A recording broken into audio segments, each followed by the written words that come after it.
Hi, ನಾನಿವತ್ತು ಏಡಿ ಸಾರು ಮಾಡ್ತಾ ಇದ್ದೀನಿ. ಹೇಗೆ ಮಾಡೋದು ಅಂತ ನೋಡೋಣ ಬನ್ನಿ.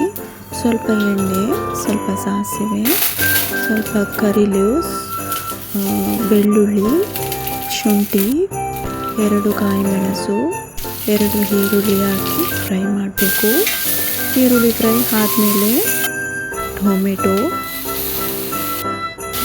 ಫ್ರೈ ಆದಮೇಲೆ ನಾನಿವಾಗ ಸ್ವಲ್ಪ ತೆಂಗಿನಕಾಯಿ ಗ್ರೈಂಡ್ ಮಾಡ್ತಾ ಇದ್ದೀನಿ. ಇವಾಗ ಇದಕ್ಕೆ ಮಸಾಲ 2 ಸ್ಪೂನ್ ಮೆಣಸಿನ ಪುಡಿ, 2 ಸ್ಪೂನ್ ಕೊರಿಯಂಡರ್ ಪೌಡರ್, ಸ್ವಲ್ಪ ಅರಶಿಣ, ಅರ್ಧ ಸ್ಪೂನ್ ಅಷ್ಟು ಜೀರಿಗೆ ಪೌಡರ್ ಹಾಕಿ ಸ್ವಲ್ಪ ನೀರು ಹಾಕಿ ಮತ್ತು ಸ್ವಲ್ಪ ಕಡಿದಿಟ್ಟ ತೆಂಗಿನಕಾಯಿಯನ್ನು ಹಾಕಿ ಸ್ವಲ್ಪ ಫ್ರೈ ಮಾಡಬೇಕು.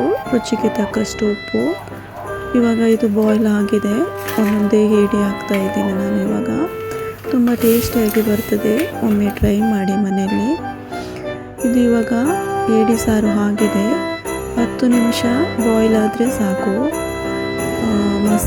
ಮಸಾಲದಲ್ಲೇ ಬಾಯ್ಲ್ ಆಗಬೇಕು. ಇದು ಇವಾಗ ರೆಡಿ ಆಗಿದೆ. ನಾನಿವಾಗ ಇದಕ್ಕೆ ಕೊತ್ತಂಬರಿ ಸೊಪ್ಪು ಹಾಕ್ತಾ ಇದ್ದೀನಿ. ಒಮ್ಮೆ ನಿಮ್ಮ ಮನೆಯಲ್ಲೇ ಟ್ರೈ ಮಾಡಿ. ನಿಮಗೆ ಇಷ್ಟ ಆದರೆ ಲೈಕ್ ಮಾಡಿ, ಶೇರ್ ಮಾಡಿ.